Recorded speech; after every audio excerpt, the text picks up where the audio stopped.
यो मौद्रिक नीति तर्जुमा गर्दा नेपाल सरकारको नीति तथा कार्यक्रम, बजेटका लक्ष्य र प्राथमिकता, मुलुकको वर्तमान आर्थिक तथा वित्तीय स्थिति एवं सम्भावित परिदृश्यका अतिरिक्त सरोकारवालाहरूबाट प्राप्त राय सुझावहरूलाई समेत ध्यान दिइएको छ। म अब आर्थिक वर्ष 2078-79 मा लिएका मौद्रिक नीतिको समीक्षा छोटकरीमा निवेदन गर्न चाहन्छु। आर्थिक वर्ष 2078-79 मा विस्तृत मुद्रा प्रदायको वार्षिक वृद्धि दर 18% हुने प्रक्षेपण रहेकोमा 2079 जेठ मसान्तमा वार्षिक बिन्दुगत वृद्धि दर 9% कायम भएको छ।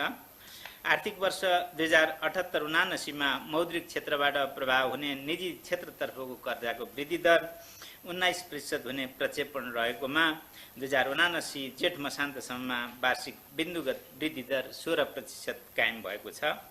बैंक तथा वित्तीय संस्थाहरूको अन्तर्ब्याङ्क दर 4% देखि 7% को करिडरभित्र कायम गर्ने मौद्रिक नीतिको विद्यमान सञ्चालन लक्ष्य रहेकोमा 2079 आसारमा यस्तो भारित औसत अन्तर्ब्याङ्क दर 7% रहेको छ।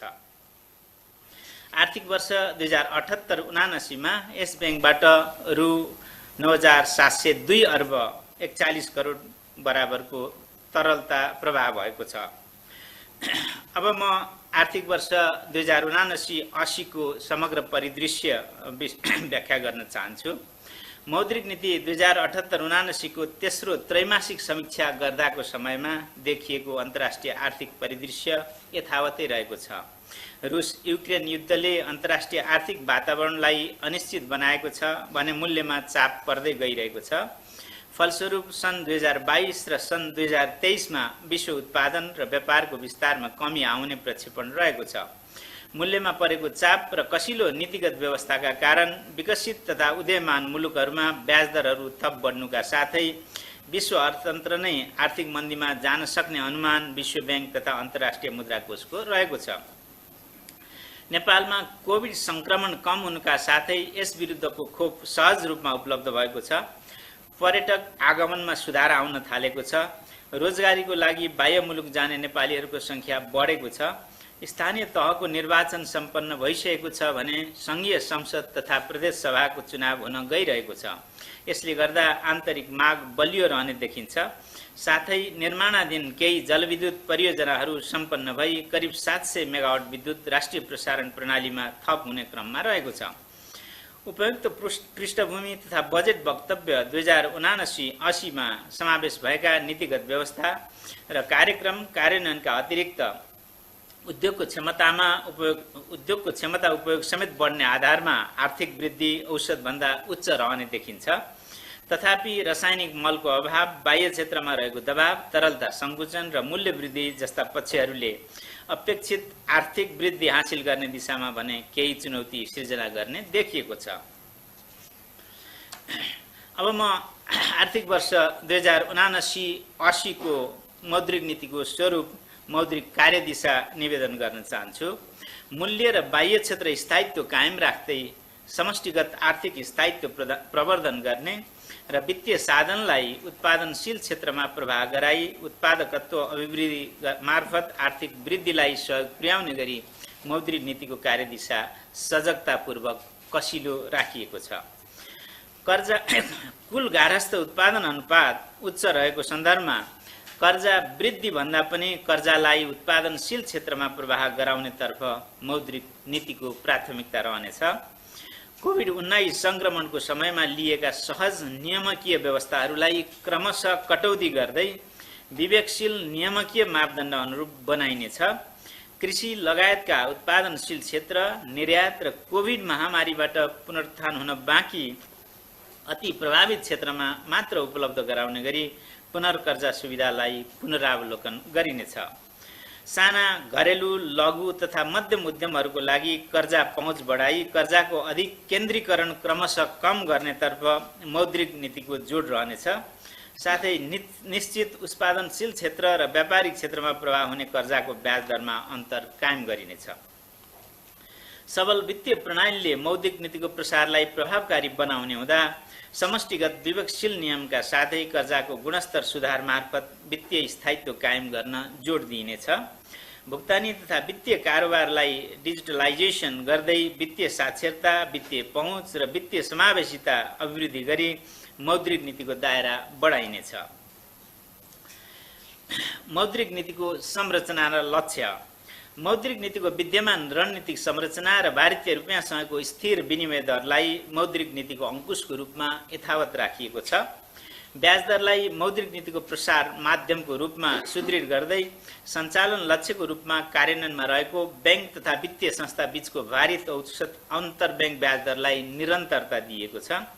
विदेशी विनिमय सञ्चितले वस्तु तथा सेवाको आयात धान्ने क्षमता र मुद्रास्फीतिलाई नीतिगत दर निर्धारण गर्ने प्रमुख आधारको रूपमा लिइनेछ।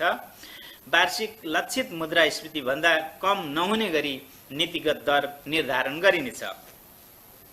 सञ्चालन लक्ष्यको स्थितिको आधारमा खुल्ला बजार कारोबार सञ्चालन गरी तरलता व्यवस्था गरिनेछ। भारित औसत अन्तर्ब्याङ्क ब्याज दरलाई सञ्चालन लक्ष्यको रूपमा लिई ब्याज दर करिडोर मार्फत मौद्रिक व्यवस्थापन गर्ने रणनीति कार्यान्वयन हुँदै आएको सन्दर्भमा मुद्रा प्रदाय तथा कर्जा विस्तारलाई मौद्रिक नीतिको कार्यदिशाको स्थिति मापन गर्ने सूचकको रूपमा प्रयोग गरिनेछ। तदनुरूप आर्थिक वर्ष 2079-80 मा विस्तृत मुद्रा प्रदायको वृद्धि दर 12% र निजी क्षेत्रतर्फ जाने कर्जाको वृद्धि दर 12.6% रहने प्रक्षेपण रहेको छ। नेपाल सरकारको बजेट वक्तव्य 2079-80 ले 8% को आर्थिक वृद्धि दर हासिल गर्ने र मुद्रास्फीतिलाई 7% भित्र कायम राख्ने लक्ष्य लिएको छ। नेपाल जस्तो सानो र आयातमा आधारित खुला अर्थतन्त्र भएको मुलुकले सुविधाजनक स्तरमा विदेशी विनिमय सञ्चिति कायम गर्नुपर्ने बाध्यतालाई मध्यनजर गरी 7 महिनासम्मको वस्तु तथा सेवा आयात धान्न सक्ने विदेशी विनिमय सञ्चिति कायम राख्दै माग पक्षबाट मूल्यमा चाप पर्न नदिई लक्षित आर्थिक वृद्धि हासिल गर्न सहयोग पुर्याउनु मौद्रिक नीतिको लक्ष्य हुनेछ। कर्जाको आकार कुल गार्हस्थ उत्पादन सरह नै पुगिसकेको छ। कर्जा तथा विस्तृत मुद्रा प्रदायको वृद्धि दरलाई कुल गार्हस्थ उत्पादनको वृद्धि दरकै हाराहारीमा कायम राख्न सहयोग पुग्ने गरी ब्याज दर करिडोर तयार गर्ने र कर्जालाई उत्पादनशील क्षेत्रमा प्रवाह गराई आर्थिक वृद्धिका लागि आवश्यक वित्तीय स्रोत परिचालन गर्नेतर्फ मौद्रिक नीति परिलक्षित हुनेछ।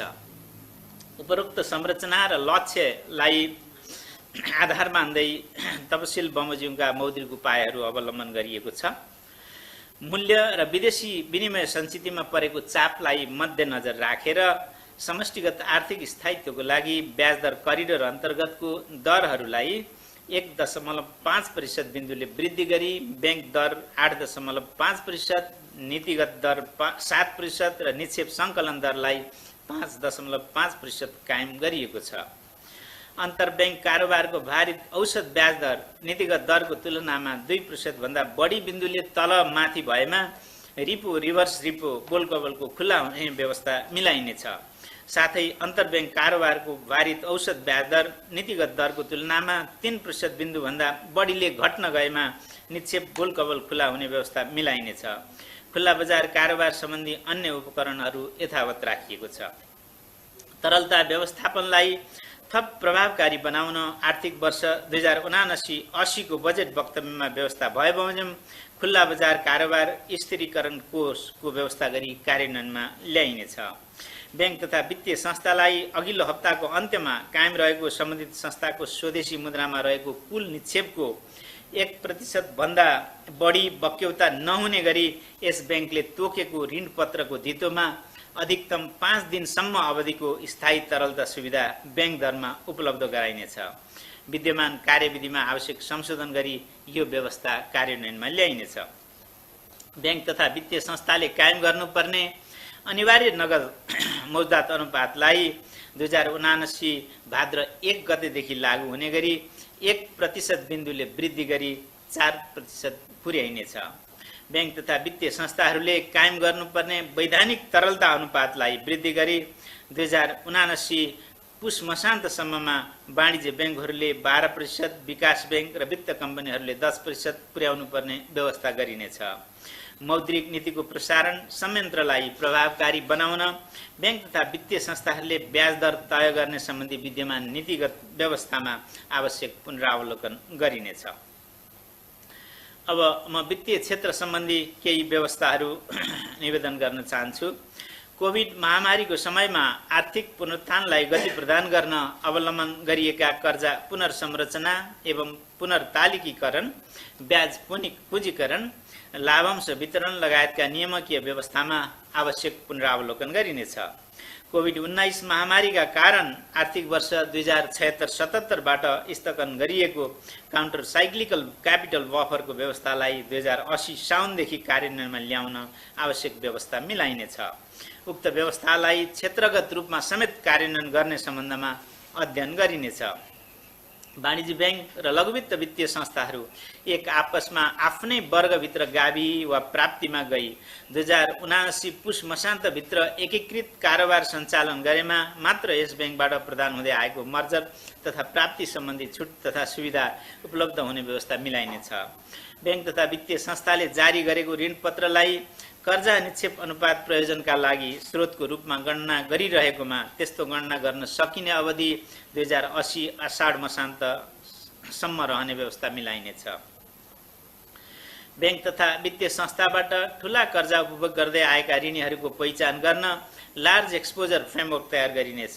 साथै ठूला ऋणीहरूले ब्याङ्किङ प्रणालीबाट उपभोग गरिरहेको कर्जाको अनुगमनलाई थप प्रभावकारी बनाइनेछ। विद्यमान एकल ग्राहक कर्जा सम्बन्धी सीमालाई पुनरावलोकन गरिनेछ। समष्टिगत आर्थिक चरहरूमा आउने उतार चढावका कारण ब्याङ्किङ क्षेत्रमा आउने दबाव परीक्षण गर्न म्याक्रो स्ट्रेस टेस्टिङ फ्रेमवर्क तयार गरी कार्यान्वयनमा ल्याइनेछ। ब्याङ्क तथा वित्तीय संस्थाले कर्जाको लागि सुरक्षण राखिएको सम्पत्तिको बिमा गराउँदा बिमा दाबीले कर्जा रकम खाम्ने गरी बिमा गराउनु पर्ने व्यवस्था गरिनेछ। ब्याङ्क तथा वित्तीय संस्थाबाट अधिकतम रु 5 करोडसम्म कर्जा उपभोग गरेका उद्यम व्यवसायहरूले 2079 आषाढ मसान्तसम्म तिर्नुपर्ने कर्जाको सामा तथा ब्याज 2079 असोज मसान्तसम्म भुक्तानी गरेमा प्यानल ब्याज लिन नपाउने व्यवस्था गरिनेछ।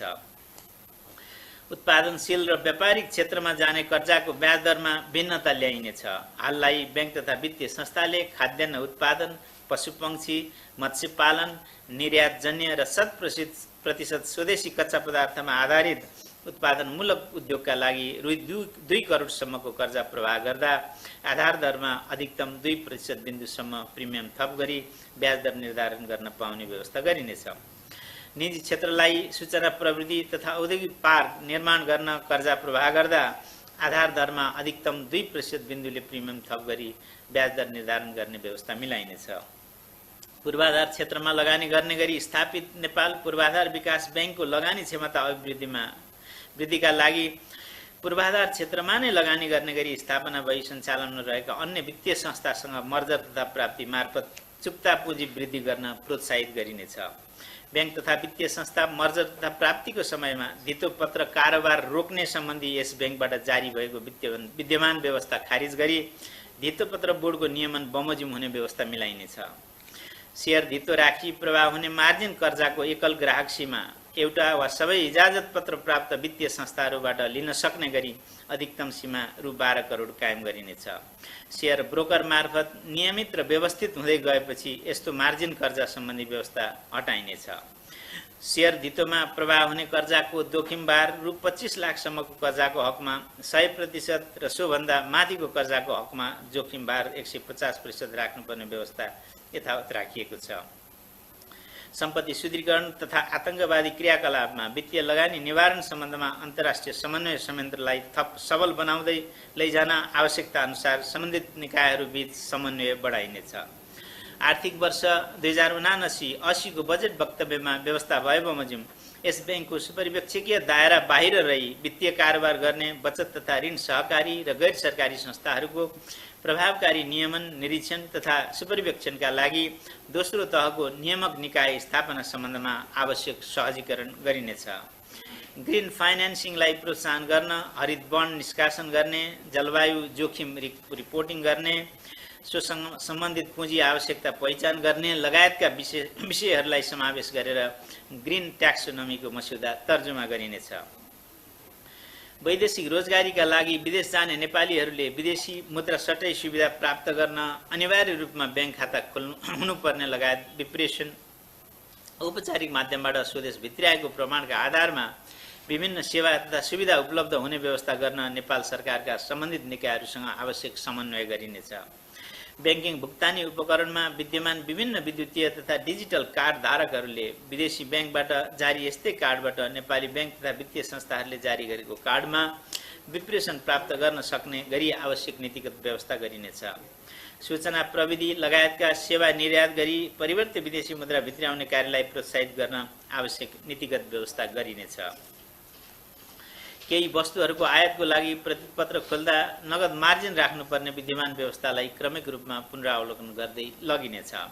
ब्याङ्क तथा वित्तीय संस्थाले वस्तु आयातका लागि ड्राफ्ट टिटी जारी गर्दा वा प्रतिपत्र खोल्दा सम्बन्धित वस्तुको अन्तर्राष्ट्रिय बजार मूल्य र प्रोफर्मा मूल्य बीच विश्लेषण गरेर मात्र जारी गर्ने अथवा खोल्नुपर्ने व्यवस्था गरिनेछ। पुनर्कर्जा कृषि लगायतका उत्पादनशील क्षेत्र, लघु उद्यम, निर्यात र कोभिड महामारीबाट पुनरुत्थान हुन बाँकी अति प्रभावित क्षेत्रमा प्रभावित कर्जालाई पुनर्कर्जा सुविधा उपलब्ध गराउने गरी निरन्तरता दिइनेछ। पुनर्कर्जा सुविधालाई क्रमशः कम गर्दै 2081 आषाढ मसान्तसम्ममा सम्बन्धित कोषको मौजदात बराबर हुने गरी उपलब्ध गराइनेछ। आर्थिक वर्ष 2079-80 को बजेट वक्तव्यमा उल्लेखित सहुलियतपूर्ण कर्जा सम्बन्धी कार्यक्रमहरू नेपाल सरकारबाट स्वीकृत कार्यविधि बमोजिम कार्यान्वयन गरिनेछ। स्टार्टअप व्यवसायमा कर्जा पहुँच बढाउन वैकल्पिक वित्तका स्वरूपहरू जस्तै peer to peer lending, crowd funding जस सम्बन्धमा अध्ययन गरिनेछ। ब्याङ्क तथा वित्तीय संस्थाले लघुवित्त वित्तीय संस्थाहरूलाई विपन्न वर्ग कर्जा अन्तर्गत थोक कर्जा प्रवाह गर्दा आधार दरमा 2% बिन्दुसम्म मात्र प्रिमियम थोक गरी ब्याज दर निर्धारण गर्नुपर्ने व्यवस्था गरिनेछ। लघुवित्त वित्तीय संस्थाहरूले आफ्नो पुँजीकोष बराबरको ऋणपत्र जारी गरी स्रोत परिचालन गर्न सक्ने व्यवस्था गरिनेछ। आर्थिक वर्ष 2079-80 को बजेट वक्तव्य बमोजिम कृषि कर्जामा सहज पहुँच पुर्याउने उद्देश्यले स्थापना हुने लघुवित्त कोषको कानुनी, संस्थागत र कार्य सञ्चालन ढाँचा अनुसार कार्यान्वयनमा सहजीकरण गरिनेछ।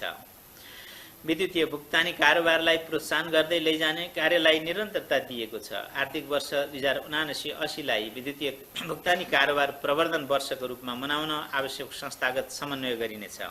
इनोभेसन सेन्टर र रेगुलेटरी स्यान्डबक्स स्थापना सम्बन्धी अध्ययन गरिनेछ। आर्थिक वर्ष 2079-80 को बजेट वक्तव्य बमोजिम पूर्ण डिजिटल ब्याङ्किङको स्थापना गर्न नेपाल राष्ट्र ब्याङ्क ऐन 2058, ब्याङ्क तथा वित्तीय संस्था सम्बन्धी ऐन 2073 को संशोधन तथा आवश्यक अन्य विशेष ऐन एवं संस्थागत संरचना तयार गर्ने सम्बन्धमा आवश्यक कार्य गरिनेछ। भुक्तानी सम्बन्धी कार्य गर्ने अनुमति प्राप्त संस्थाहरू एक आपसमा गाभिने तथा प्राप्ति गर्ने, यस्ता संस्थाहरूमा तोकिएको सीमासम्म वैदेशिक लगानी भित्र्याउने लगायत अनुमति सम्बन्धी विद्यमान नीतिगत व्यवस्था पुनरावलोकन गरिनेछ। अन्त्यमा आन्तरिक उत्पादनको तुलनामा तीव्र रूपमा विस्तार भएको समग्र मागका कारण चालू खाता एवं शोधनान्तर घाटा उल्लेख्य बढ्न गएकोले बजारबाट तरलता प्रसूचित हुन गई ब्याज दरमा दबाव पर्न गएको छ।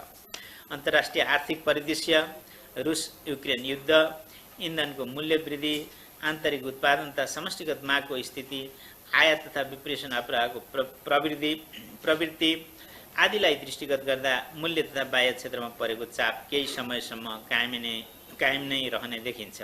यसर्थ मूल्य तथा बाह्य क्षेत्र सम्बन्धी परिदृश्य र आर्थिक वृद्धिको लक्ष्यलाई दृष्टिगत गरी मौद्रिक नीतिको कार्यदिशालाई सजगतापूर्वक ढङ्गले कसिलो राखिएको छ।